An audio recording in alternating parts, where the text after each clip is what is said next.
بسم اللہ الرحمن الرحیم۔ السلام علیکم۔ سچی کہانیوں میں خوش آمدید ویورز، آج پھر آپ کے لیے کسی کی زندگی پر بیتی ایک سچی کہانی لے کر حاضر ہوئی ہوں۔ نئے آنے والے ساتھیوں سے گزارش ہے کہ اگر ابھی تک آپ نے ہمارا چینل سچی کہانیاں سبسکرائب نہیں کیا تو اس کو لازمی سبسکرائب کیجیے۔ چلیں اپنی کہانی شروع کرتے ہیں۔ میں کچن میں کھانا تیار کر رہی تھی کہ موبائل کی گھنٹی بج اٹھی۔ میں لپک کر کمرے میں گئی اور موبائل فون اٹھا کر دیکھا۔ عمران کی کال تھی۔ میں نے دھڑکتے دل سے بٹن دبایا۔ کیا بات ہے ثانیہ صاحبہ، بہت مصروف ہو؟ اس کی آواز سماعت سے ٹکرائی۔ تمہیں کیسے معلوم ہوا کہ میں مصروف ہوں؟ میں نے پوچھا۔ کال دیر سے اٹینڈ کرنا ہی مصروفیت کو ظاہر کرتا ہے، عمران نے ہنستے ہوئے کہا۔ میں کچن میں کھانا بنا رہی تھی اور موبائل کمرے میں تھا، اس لیے موبائل تک پہنچنے میں دیر ہوئی۔ میں نے وضاحت کرتے ہوئے کہا، ارے بھائی تم اتنی سنجیدہ کیوں ہو جاتی ہو؟ ٹھیک ہے، ہو گئی دیر بات کرنے میں، اس میں وضاحت دینے کی کیا ضرورت ہے؟ عمران نے زوردار کہکا لگاتے ہوئے کہا۔ خیریت ہے نا؟ اس وقت کیسے یاد کر لیا؟ میں نے پوچھا۔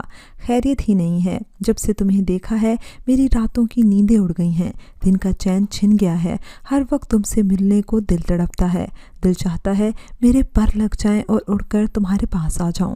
عمران نے کہا۔ کہیں تم شادی تو نہیں کرنے لگے؟ میں نے اسے چھیڑا۔ کیوں؟ کیا شاعر لوگ اچھے نہیں ہوتے؟ میں نے کب کہا شاعر لوگ برے ہوتے ہیں؟ بس لاپرواہ قسم کے لوگ ہوتے ہیں، کام دھندے کی انہیں کوئی پرواہ نہیں ہوتی، ہر وقت اپنے محبوب کی تعریف میں غزل کہتے رہتے ہیں۔ نہیں، کچھ میری طرح باذوق شاعر بھی ہوتے ہیں، عمران چہکتے ہوئے بولا۔ وہ کون ہوتے ہیں؟ وہی شاعر جو شراب میں ڈوبے ہوئے ہوتے ہیں، عمران نے کہا۔ اچھا، کیا تم شراب بھی پیتے ہو؟ میں نے حیرانگی سے بولی۔ شراب پینے میں کیا برائی ہے؟ آج کل تو اس کا فیشن ہے، تھوڑی بہت پی لی جائے تو اس میں کوئی برائی نہیں۔ مجھے شراب بھی پسند نہیں، میں نے غصے سے کہا۔ میری توبہ، آج کے بعد پھر کبھی شراب کو ہاتھ نہیں لگاؤں گا، عمران نے گھبراتے ہوئے کہا۔ کیا واقعی تم میرے کہنے پر شراب چھوڑ دو گے؟ میں نے پوچھا۔ ہاں، تمہاری خاطر میں وہ سب کچھ چھوڑ سکتا ہوں جو تمہیں پسند نہ ہو، عمران نے کہا۔ عمران، مجھے تم سے یہی امید تھی، مجھے شرابیوں سے سخت نفرت ہے۔ تم شراب نوشی ترک کر دو تو ہماری یہ دوستی ہمیشہ چلتی رہے گی، میں نے کہا۔ ویسے ایک بات بتاؤں، میں شراب نہیں پیتا، تم سے مذاق کر رہا تھا۔ ہاں مجھے بھی پتا ہے، تمہاری مذاق کرنے کی پرانی عادت ہے، میں مسکرائی۔ شکر ہے تمہیں یہ بات پتا ہے، ورنہ میں سمجھ رہا تھا کہ مصطفیٰ مجھ سے ناراض ہو کر بات چیت بند نہ کر دیں، عمران نے کہا۔ اچھا بتاؤ، تم نے اس وقت کیسے فون کر دیا؟ مجھے کھانا بھی تیار کرنا ہے، میں نے سوچا یہ بات تمہیں ابھی نہیں بتاؤں گا، لیکن اتنی اچھی خبر ہے کہ مجھ سے برداشت نہیں ہو سکا اور تمہیں بتانے کو بے چین ہو گیا، عمران نے کہا۔ کیا کوئی خاص خبر ہے؟ ہاں، میں فیصل آباد آ رہا ہوں کام کرنے، ابا جان مان گئے ہیں، اب ہماری ملاقات میں کوئی رکاوٹ نہیں رہے گی، عمران نے کہا۔ فیصل آباد میں تم کیا کام کرو گے؟ میں نے حیرت سے پوچھا۔ مجھے یقین نہیں آ رہا تھا کہ وہ واقعی فیصل آباد آ رہا ہے۔ بھائی پہلے میں نے سوچا کہ چاہے کیسی بھی مزدوری مل جائے میں بغیر شرم کے کر لوں گا، لیکن دیکھو قسمت کے میرے بچپن کا دوست جواد مجھے مل گیا۔ وہ فیصل آباد کی ایک کمپنی میں سیلز مین کی حیثیت سے کام کر رہا ہے۔ اسے جب میری فیصل آباد میں کام کرنے کی خواہش کا علم ہوا تو کمپنی میں میری نوکری کی بات کر لی اور تمہارے علاقے میں ہی سیلز مین کی حیثیت سے میری ڈیوٹی لگی ہے۔ اب میں جب چاہوں گا تم سے ملنے چلا آؤں گا، عمران نے چہکتے ہوئے بتایا۔ جب چاہے نہیں، جب میں بلاؤں گی، کیونکہ گھر میں میرا شوہر قاسم بھی ہوتا ہے، میں نے کہا۔ اوہ سوری، واقعی میں تو بھول گیا تھا کہ تمہارا ایک عدد شوہر بھی ہے، عمران نے اداس لہجے میں کہا۔ عمران سے میری موبائل دوستی کو 1 سال ہو گیا تھا۔ شروع میں ہم دونوں بڑے محتاط انداز میں بات کیا کرتے تھے، کیونکہ ہم ایک دوسرے کے لیے اجنبی تھے۔ ہم دونوں مختلف موضوعات پر طویل گفتگو کرتے تھے۔ یہ ٹیلی فونک دوستی کی وجہ بھی میرے شوہر کی مصروفیت تھی۔ میرا شوہر قاسم ایک مکینک تھا، وہ صبح 9 بجے گھر سے نکلتا اور رات گئے گھر لوٹتا۔ میری شادی کو 6 برس ہو گئے تھے اور میں اولاد جیسی نعمت سے محروم تھی۔ گھر میں اکیلا رہنے کی عادت نہیں تھی۔ شوہر کے جانے پر گھر کاٹ کھانے کو دوڑتا، کتابوں اور ٹی وی سے دل لگانے کی کوشش بہت کی، لیکن میں کامیاب نہ ہو سکی۔ ایسے میں ایک دن عمران کی کال میرے موبائل پر آ گئی۔ نہ چاہتے ہوئے بھی اس سے میں دوستی کر بیٹھی۔ عمران سے 6 ماہ تک باتوں کا سلسلہ چلتا رہا، لیکن کبھی ملاقات نہیں کی۔ ایک دن عمران کا فون آیا تو اس نے ملاقات کی خواہش ظاہر کر دی۔ ثانیہ، ہماری دوستی کو 6 ماہ ہو چکے ہیں لیکن ہم نے ایک دوسرے کو دیکھا بھی نہیں۔ کیا ایسا نہیں ہو سکتا کہ ہم ایک بار مل لیں؟ ارے ہاں، کبھی ہمارا دھیان ہی اس طرف نہیں گیا۔ بن دیکھے ہی دوستی چل رہی ہے، میں نے کہا۔ پھر تمہارا کیا خیال ہے ملاقات کے بارے میں؟ اس نے پوچھا۔ تم جب بھی فیصل آباد آؤ مجھ سے موبائل پر بات کر لینا، پھر ملاقات کا وقت طے کر لیں گے، میں نے کہا۔ اس اتوار کو میرے دوست ریحان کی شادی ہے اور بارات فیصل آباد آئے گی۔ میں شادی سے فارغ ہو کر تم سے رابطہ کر لوں گا۔ ٹھیک ہے۔ اتوار کے دن میں تیار بیٹھی تھی اور میں نے سوچ لیا تھا کہ عمران سے اپنی سہیلی صوبیہ کے گھر ملاقات کر لوں گی۔ صوبیہ نے ہماری ملاقات کرانے کی غرض سے اپنے بچوں کو صبح ہی صبح نانا کے گھر بھیج دیا۔ یوں ہم دونوں کی ملاقات کا منصوبہ تیار تھا۔ اتوار کی صبح عمران کی کال آ گئی اور میں نے صوبیہ کے گھر کا پتہ بتا دیا اسے۔ میں وقت مقررہ پر گھر کو تالا لگا کر صوبیہ کے گھر پہنچ گئی۔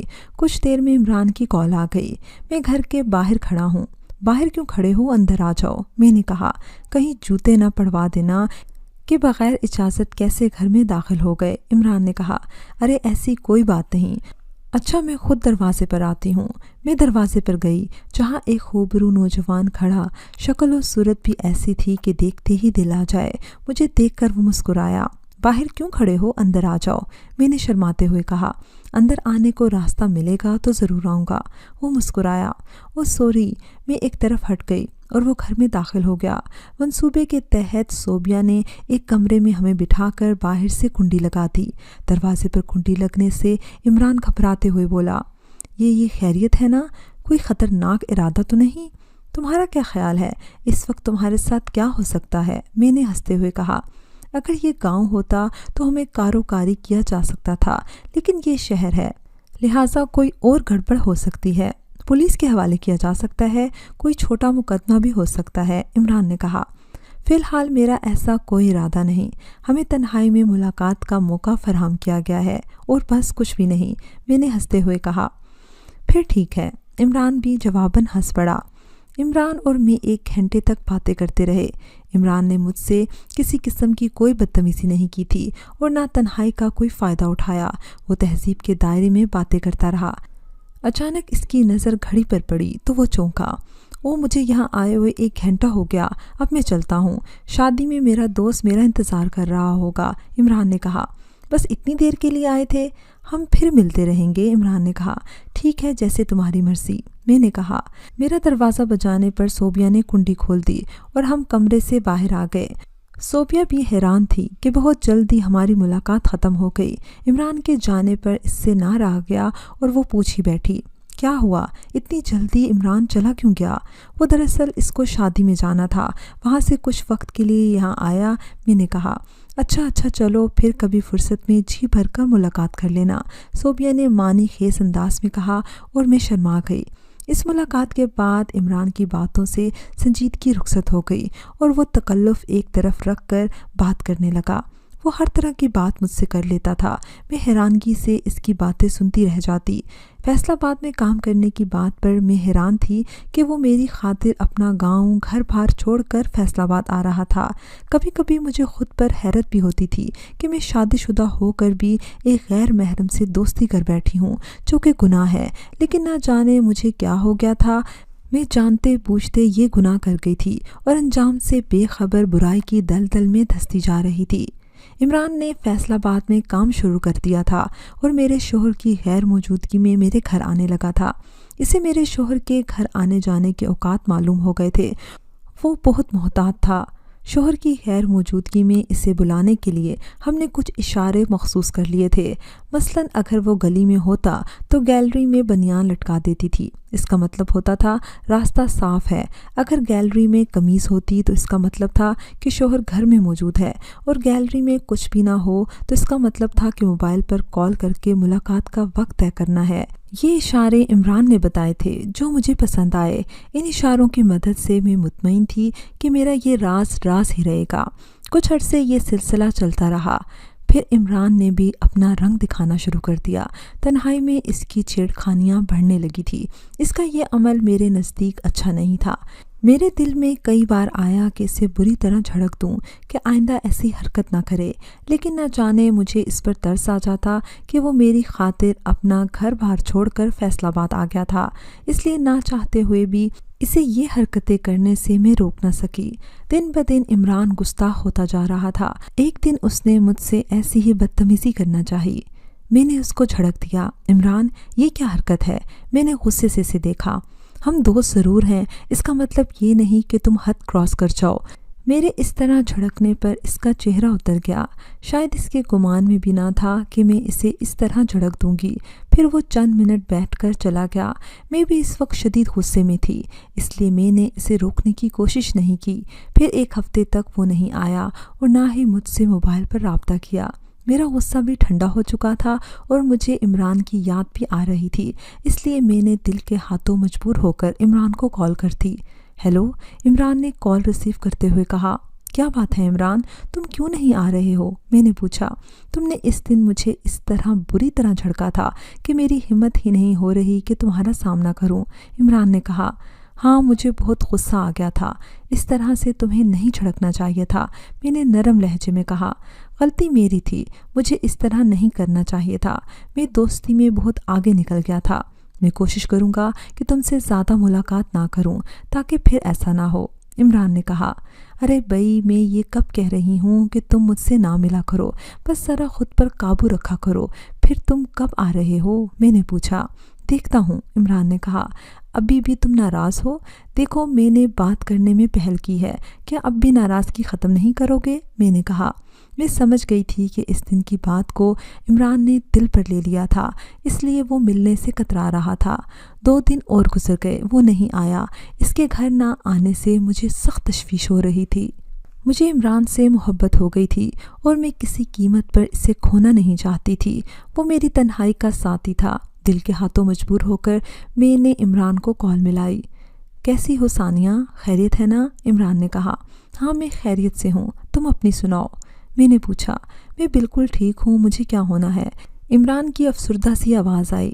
عمران، غصہ ختم کرو اور فوراً میرے پاس چلے آؤ، میں تمہارا انتظار کر رہی ہوں، میں نے کہا۔ میں اس وقت نہیں آ سکتا، اس وقت میں ڈیوٹی پہ ہوں، میں کل آؤں گا، عمران نے کہا۔ ٹھیک ہے، یاد سے آ جانا، میں تمہارا انتظار کروں گی، میں نے کہا۔ ہاں ہاں، فکر نہ کرو۔ دوسرے دن مجھے شدت سے عمران کا انتظار تھا اور وہ وعدے کے مطابق آ گیا۔ اسے دیکھتے ہی میرا دل کھل اٹھا، لیکن اس کا چہرہ بجھا بجھا سا تھا۔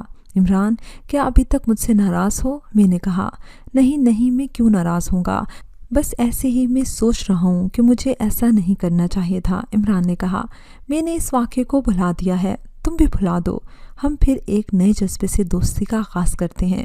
میں نے اپنا ہاتھ عمران کی طرف بڑھایا، اس نے جھجکتے ہوئے میرا ہاتھ تھام لیا اور ہم مسکرانے لگے۔ یوں عمران کی دوبارہ آمد شروع ہو گئی۔ چند دن تک تو وہ محتاط رہا، لیکن پھر اس نے بری حرکتیں شروع کر دیں۔ میں اسے ڈانٹنا چاہتی تھی، لیکن ڈانٹ نہیں سکی کیونکہ مجھے ڈر تھا کہ کہیں وہ دوبارہ ناراض ہو کر آنا بند نہ کر دے۔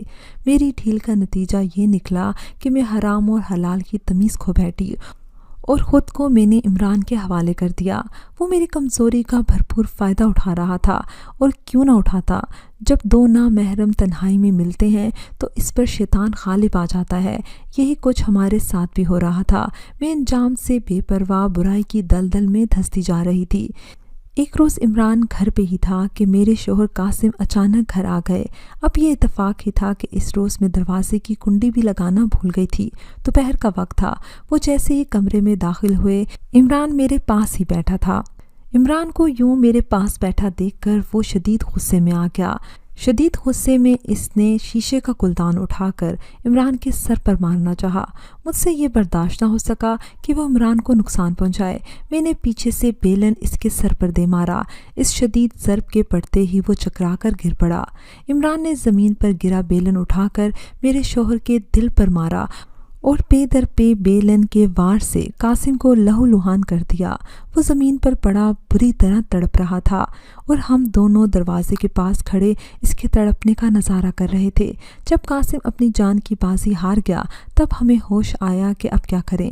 میں سخت گھبرائی ہوئی تھی، میری سمجھ میں نہیں آ رہا تھا کہ کیا کروں۔ ایک طرف شوہر مر گیا تھا،